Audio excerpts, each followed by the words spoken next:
Alright you guys, what is going on? Welcome back to another question and answer video. I've got a couple of questions, well probably got three questions. Three questions from 3 subscribers on YouTube about rugby. We've got rugby related questions. Today's video is going to be a rugby related Q&A video. Let's roll the intro and get into it.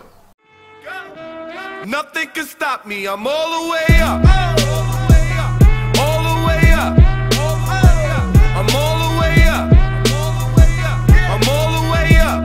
Nothing can stop me, I'm all the way up. So the first question comes from Lewis27, and he has a question about my adductor injury. He saw that video probably about 3 weeks ago now. I was talking about how I had injured my adductor probably 6 months ago.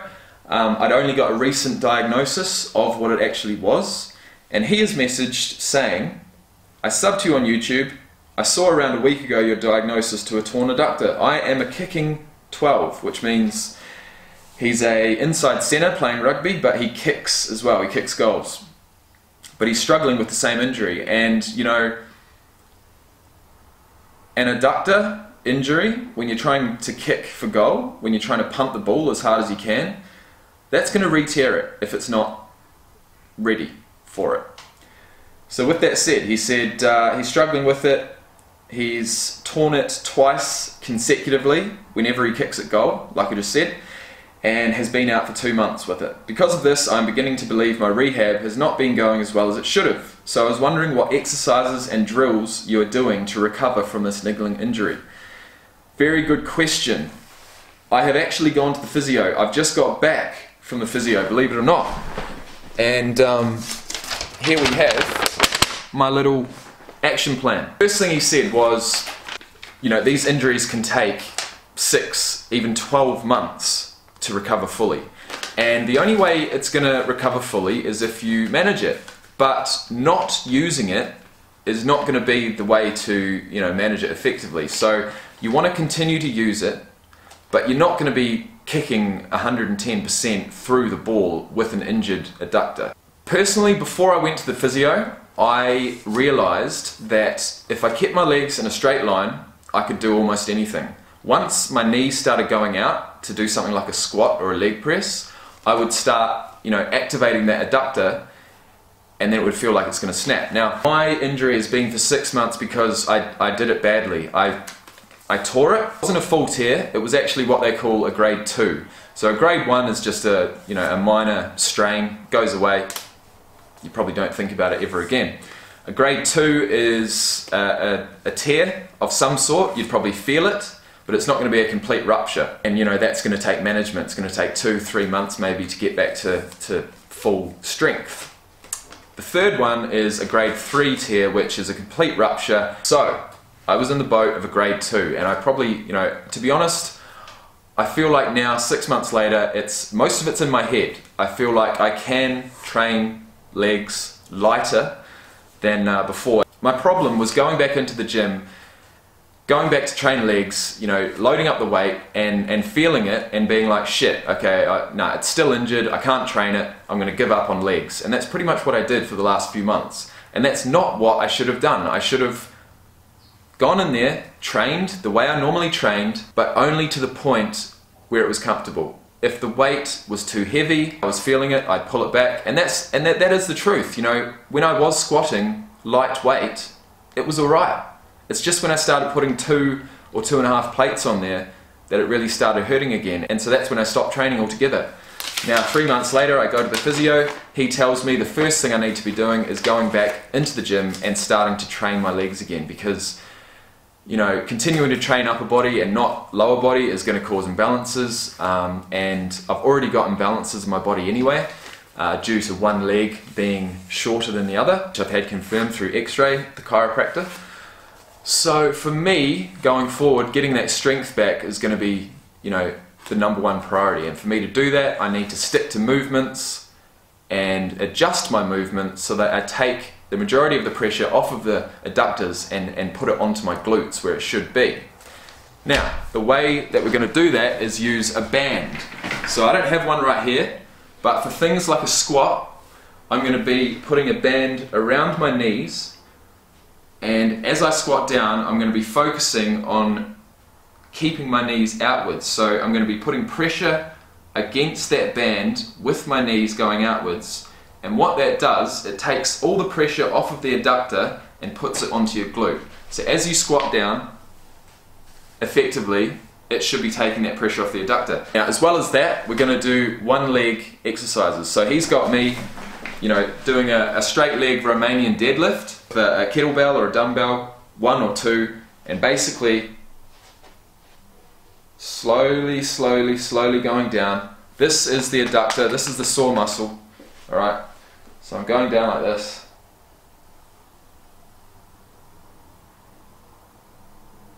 And then coming back up. Keeping everything in line. Going down with the dumbbell. Now obviously with a bit of weight in my hand it's going to be harder, and you're going to have to really use that adductor to bring yourself back up. But basically that's just firing it, that's just using it without a huge amount of weight. And keeping your foot in line is going to make sure it's safe. But honestly guys, to be fair, I don't have all the answers. I'm basically just going to take it easy. I don't want to injure it again, and to be fair, I haven't injured it again. It's just, I'm very cautious. So my answer to you would be, I think you'd probably want a good month of being able to do exercises pretty much completely pain-free before you'd want to go and kick a ball with 100%. Even in the game I just played last weekend, I felt it, getting tight. I felt that side getting tight. I felt a bit nervous about it, but nothing happened. It was fine. So I got through the game, it was alright. What I'd say to you is, take it easy, man. Take it easy. It can take 6 to 12 months to heal completely, depending on how bad it was. So, alright, second question. Probably about 6 or 7 minutes in. Second question from Scott Hollins. Have you ever played first grade rugby or just club teams? Always a good video when I watch your channel. Alright, good question. Well, let me tell you exactly what teams I've played for. At age 5 I started playing for the Littleton Dolphins in Christchurch, New Zealand, and I played every year from age 5 up to age 13. Then I went to, and that was obviously under 10s, under 11s, under 12s. Then I went to high school and I took a break. I played soccer. I was a striker, I was up the front, I was quite fast, I enjoyed it, I could kick the ball well, and so I played soccer for 5 years. At age 18 I left high school and I went to university, and in Christchurch there's a big rugby culture. I hadn't lost my passion for it, I still had as much passion for the game, and I knew I wanted to play again. So I had enough of soccer and I went to uni and I started playing for the Uni Colts, University of Canterbury Colts, which is under 23s I think, under 23s, and I went to the trials. Bear in mind, this was my first year back playing proper rugby for 5 years, jumping from age 13 to 18. So you can imagine the guys were a bit bigger than what I remembered, but I didn't do too badly, and I made the second 15. So there was the Colts first 15, which had people that have gone on to play for the Crusaders now, Canterbury Crusaders, and the All Blacks, to be honest, a couple of the Whitelock brothers. But looking back, I was in the second 15, and some games I played in the third 15, and there was 3 15s, so I didn't make the top 10. From there, I played 6 months. I had a great time. I was scoring tries. I was back in the game, man. I really enjoyed it. But there came a point where I actually left uni and I moved to Australia. So that's where we are now. First thing I did when I moved over to Australia is join a rugby team straight away. I was really loving it, I was passionate about it again, and so I joined the Vikings Rugby League team. And that is the team that I played for just the weekend gone. So Vikings, I played 4 years. I played 4 years with Vikings from 2010 to 2014, and then I took a break for 4 years, and now we're back. So what teams have I played for? No first grade teams, just club teams. There was one point where I was playing really good rugby here in 2013. That was my best season. I got Player of the Year. I was kicking really well. I was very fit, and that was the point where I thought I might possibly go to Queensland and play for the Queensland Reds, or try and get in the Queensland Reds, but that never happened. You know, financially just didn't happen, and to be honest, it's probably for the best. Here we are. You know, I've still got a voice. YouTube's been so amazing for me in the fact that I've still got a voice and a place in the game of rugby when I haven't even been playing. It's been fantastic because I do have that passion. I just couldn't play for a few years there. So we're back on the field, we're back playing. I'm playing for Vikings Rugby League Club here in Alice Springs. It's not a Premier club, but it is A grade, so I guess you could say I'm playing A grade. Next question. Lucas Cunningham, what position do you like most, if not a fullback? Well, that's a very good question. What position do I like most?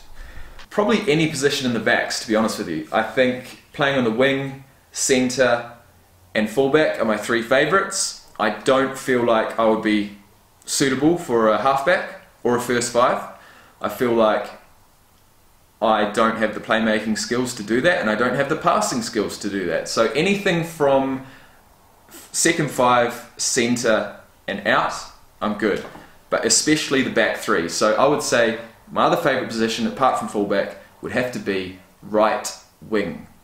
And I say right wing as opposed to left because I like stepping off my right. I like going on the outside of the defender's left shoulder and then doing a right foot step and possibly trying to get inside of him. So right wing, that would be my second favourite position. So that is the rugby Q&A video, guys. I did get probably about 3 other questions on the recent video that I did about how to play fullback. One of them was, would love another video like this, but about playing centre. That was from Ethan May.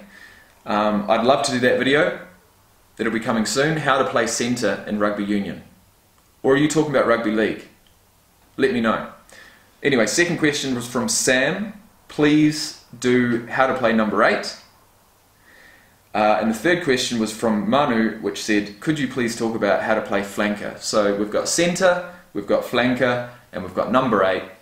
3 videos I would love to do, and I will do in the future. So if you want to check out those, please subscribe, like the video, and as always, I'll see you in the next one. Peace.